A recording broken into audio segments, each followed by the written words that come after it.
था कि ratio of displacement to distance is, ये पास्ट पेपर का क्वेश्चन है कि डिस्प्लेसमेंट और डिस्टेंस की रेशियो किसके इक्वल है। चलते हैं इसके सॉल्यूशन की तरफ। देखिए एक चीज हमें पता होनी चाहिए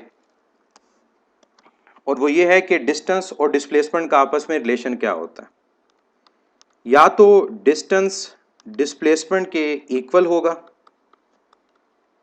ये चीज पॉसिबल होती है, और या फिर हमारी मोशन में जो डिस्टेंस की वैल्यू होगी वो डिस्प्लेसमेंट से ग्रेटर होगी।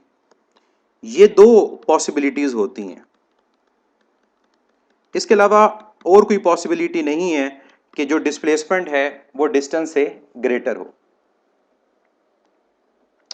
तो अब हमें ये बताना था कि डिस्प्लेसमेंट और डिस्टेंस की जो रेशियो होगी वो किसके इक्वल होगी। तो अगर तो ये दोनों इक्वल हैं तो इसका मतलब ये होगा कि ये जो रेशियो है ये 1 के इक्वल आएगी। और दूसरी पॉसिबिलिटी ये थी कि जो डिस्प्लेसमेंट है वो कम है और डिस्टेंस ग्रेटर है। तो आप लोग जानते हैं कि जब डिनोमिनेटर ग्रेटर होता है तो आपका आंसर 1 से लेसर आता है। इसका मतलब दो पॉसिबिलिटीज, या तो ये 1 के इक्वल या फिर 1 से लेसर। इस वजह से करेक्ट ऑप्शन क्या है, इक्वल और लेस देन 1। और अगर इस क्वेश्चन में हमसे रिवर्स पूछा जाता कि डिस्टेंस और डिस्प्लेसमेंट की रेशियो की क्या पॉसिबिलिटी है, तब आपका आंसर होता इक्वल और ग्रेटर देन 1।